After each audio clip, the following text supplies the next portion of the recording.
man. Hello guys. The Three Kings. And legendary ng tulayan. Matik. Uncle Dutch, Ladin.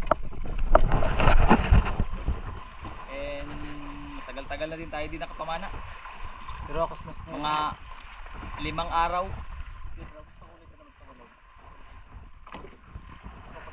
And ang tabay lang, ano yung makuha namin. Inshallah. Sana makakuha ng marami. At dito guys,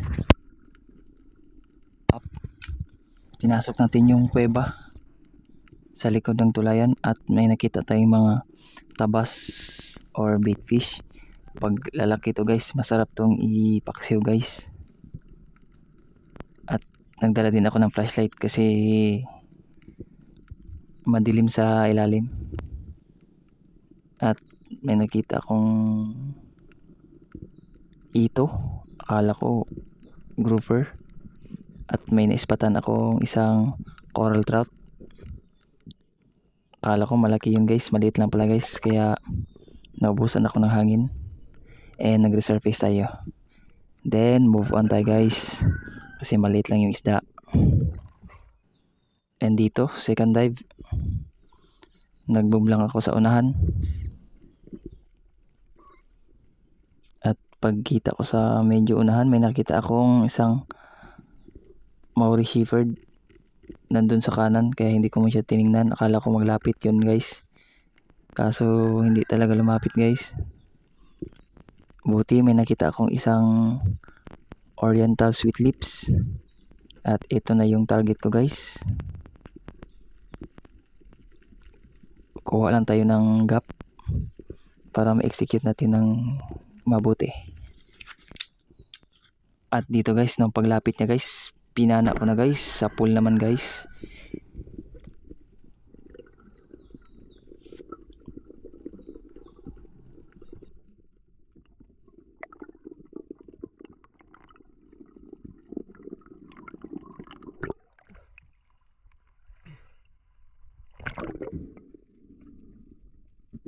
Eto na guys, a good size Oriental Sweet Lips.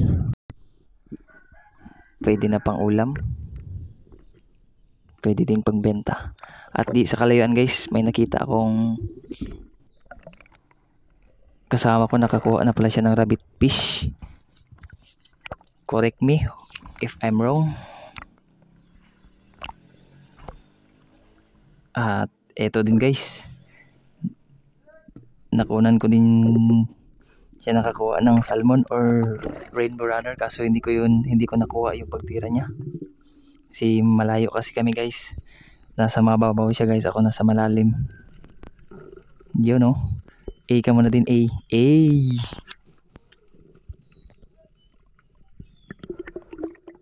At dito guys,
boom guys sa pool gamit ang gift.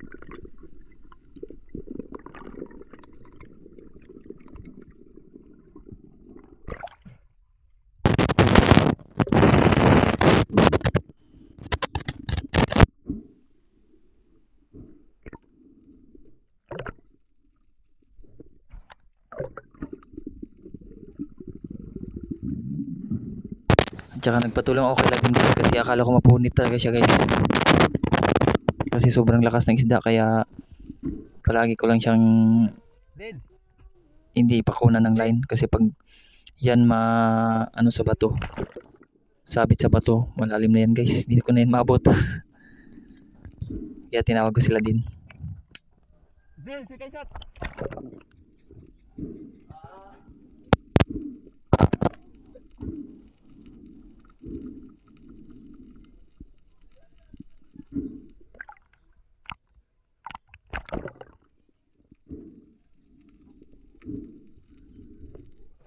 Para mag second shot. Kaso guys, yung pag second shot niya guys, gusto niya sana itama sa ulo kaso hindi natamaan guys. Epic. Kaya dinadahan-dahan ko na lang siya hinila pataas. Kasi sobrang laki ng sugat niya guys. So akala ko talaga mapunit. Yun guys, kalaki. Ito.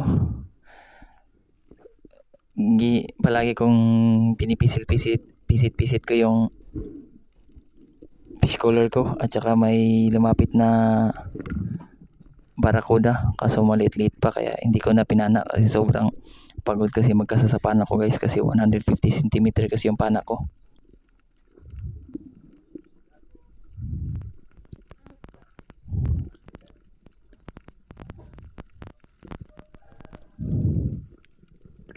At eto, sagana naman sila din sa isda. At dito guys, hinanap namin yung bato na to kasi marami tong mangrove snapper, red bass, oriental sweet, bassy drummer. Itong bato na to guys, nakahiwalay to guys, medyo malalim na to. At di sa kalayuan guys, may natanaw akong 3 isda. Ewan ko lang kung anong isda doon, mga malaki man kasi yun. Hindi kasi nahagip ng kamera kasi malalim na guys. And move on tayo guys. Dito tayo sa kanan ko. Pagtingin ko sa kanan, sa unahan maraming bassy drummer, oriental sweet lips, at saka may naispatan akong snapper guys. Akala ko red bass, yun pala mangrove snapper lang guys. At hintayin lang natin na lumapit kasi biglang tumakbo guys. And ito guys, try natin kunan ng gap. Hindi ko na pinana yung oriental guys, pinana ko na lang to. At boom, i-execute naman natin ang tama guys.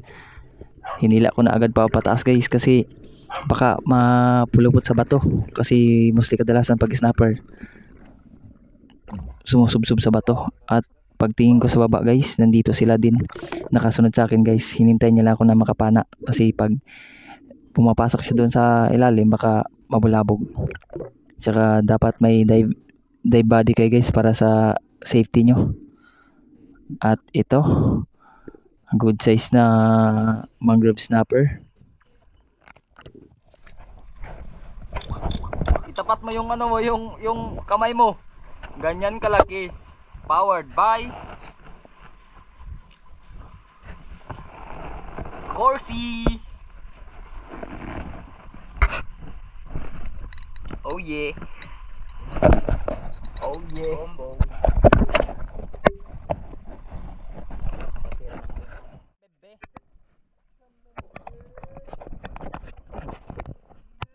Lipat kami ng spot guys.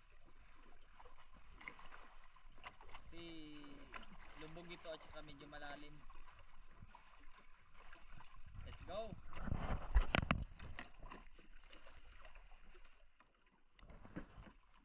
Hi lads.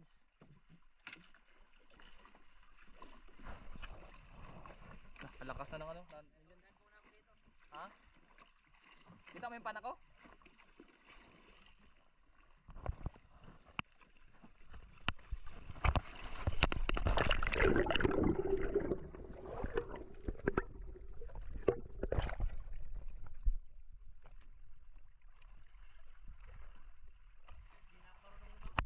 Ha?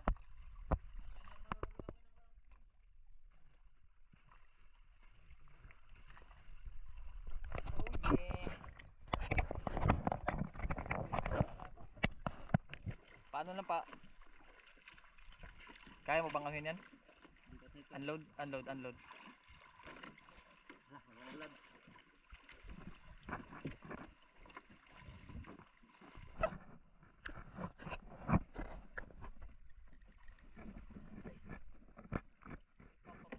Papa, Papa Piolo. At dito arrive na kami sa Lok Tana. Lok Lugos pala. I mean. And dito ang maraming isda guys kasi hindi siya overfishing. At eto, may naispatan tayong isang island trevally.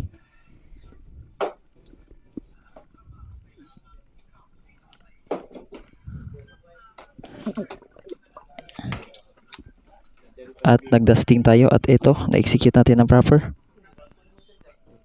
Boom, sapul guys. Sinabit pa guys sa may coral. Tapos medyo current naman pero hindi naman masyadong malakas talaga yung current. At ito guys, nagtawag ako ng kasama guys.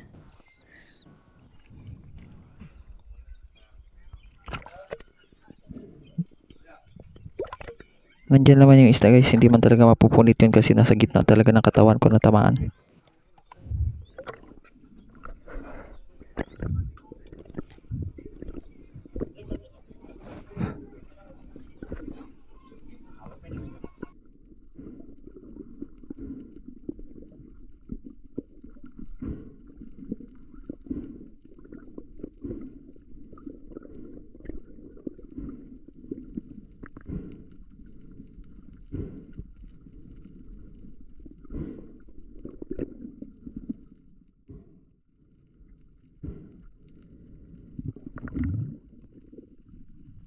Ito, recover.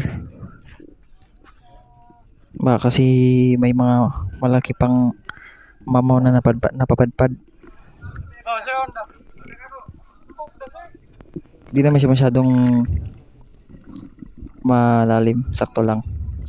Nasa 5 to 7 meters lang. Sa dipa, nasa 4 lang yata to 5.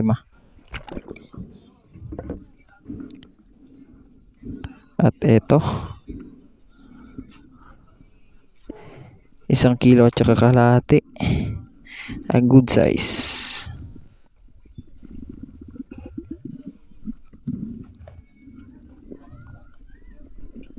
Island Trevally.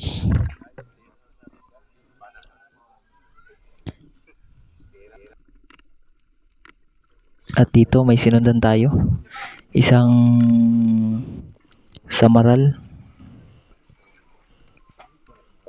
Kaso hindi nagpapahabol kaya ito pumunta tayo sa may bato.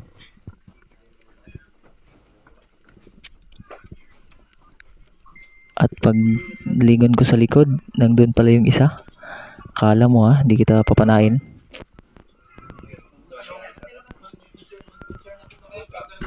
Boom! Sapul.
Eto guys, dive tayo ulit.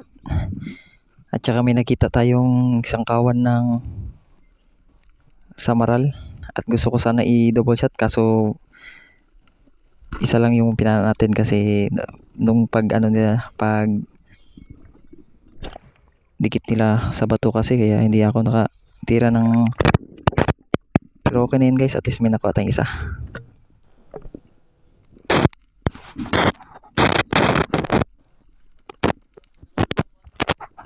At dito may nagtago na isa sa maral, akala mo hindi kita makikita, one rubber lang, boom, ang lakas talaga ng pana na to.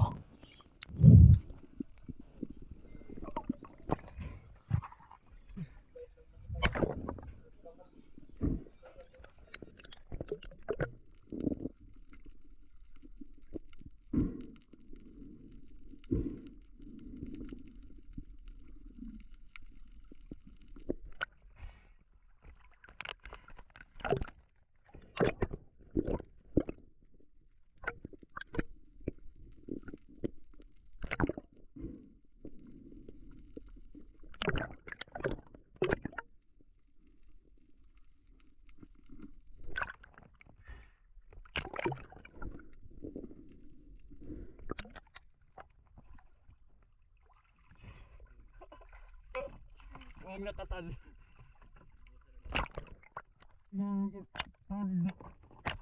Kaya taod bung di. Taod. Ha? Oh, okay na.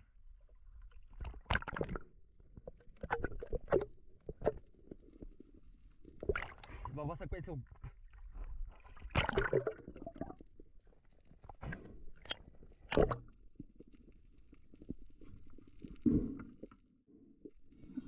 At eto, may namataan tayong isang monster batfish. Nasa 4 na kilo to guys, kasi nung ano guys, eto 4 na kilo guys, batfish, kalaki ng pawikan guys, hindi ko nakita, kala ko bato.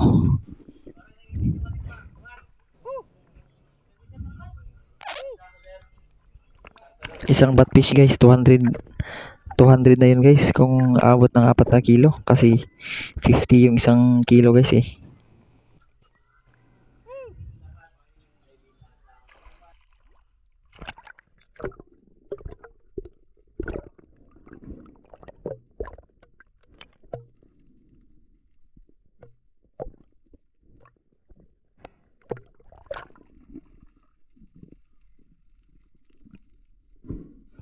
Ito guys, sobrang laki, sobrang lapad, sobrang taba. At dito na naman yung ano guys, pawikan o sea turtle. Tsaka sa di kalayuan guys, may nakita na naman akong monster batfish or GT, giant toblerone, bayang. Tsaka maganda naman yung ano natin guys, sighting. Kaso guys, ito yung nangyari.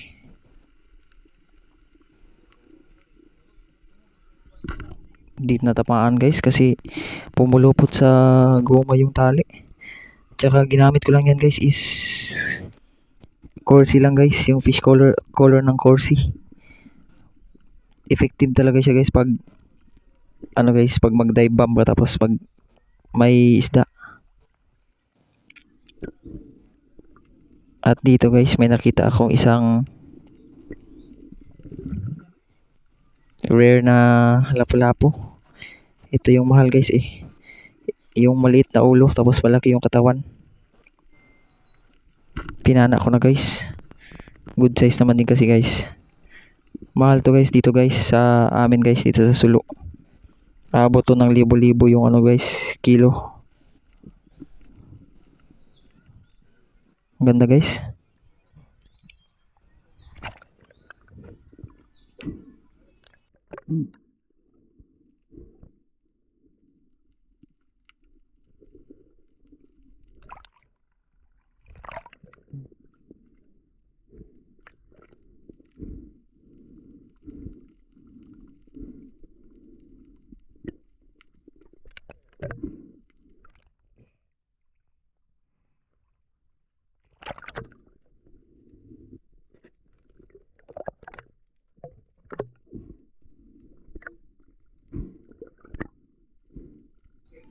At dito guys, nagmamadali ako mag-drop guys kasi baka hindi ko na mabutan tong dalawa. Yung umuna guys, yun ang malaki guys. Kaso hindi man lumapit. Kaya lumapit sa akin yung maliit. Kaya ito na yung tinarget ko guys. Boom! Tulog guys. Hindi nakagalaw.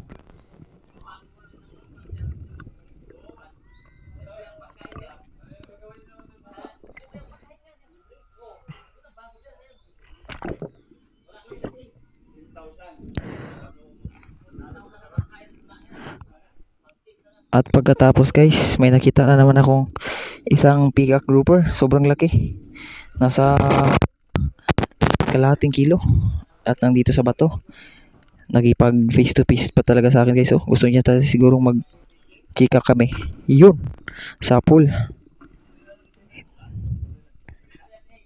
Sobrang laki nito guys. Mga peacock grouper dito. Kaso dapat maunahan mo talaga sila panahin kaysa ikaw yung maunahan taguan. Yun oh.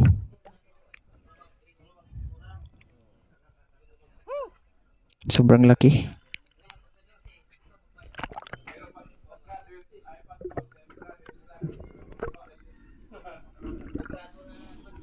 At ito na yung last dive ko guys.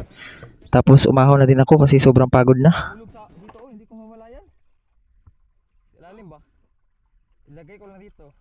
Hinintay ko na lang dyan sila din. Tapos Gina agad kami papuntang pauwi. Kasi hapon na. Dami din kuha oh. At eto, pauwi na talaga kami guys. Ito yung nahuli namin.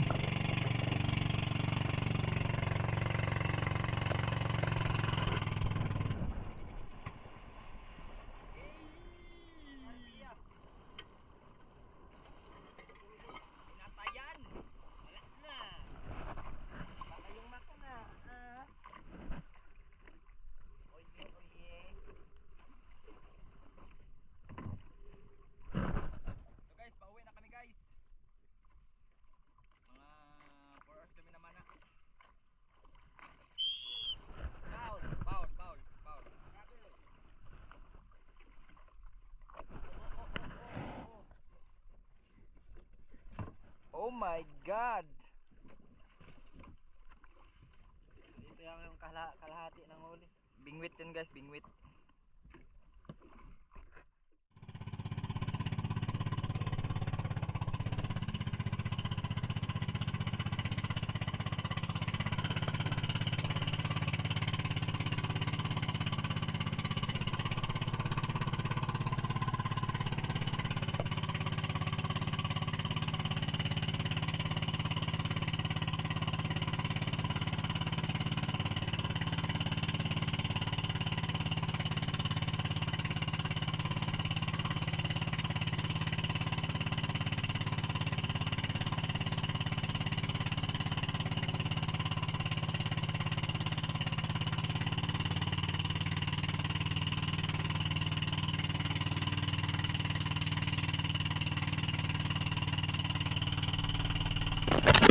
Guys, dito lang po ako. Sandalan mo sa ulit. Yung malaki kaya anong katala dive dito. Sabi pa ika nila, no fish worth of out. Bye bye.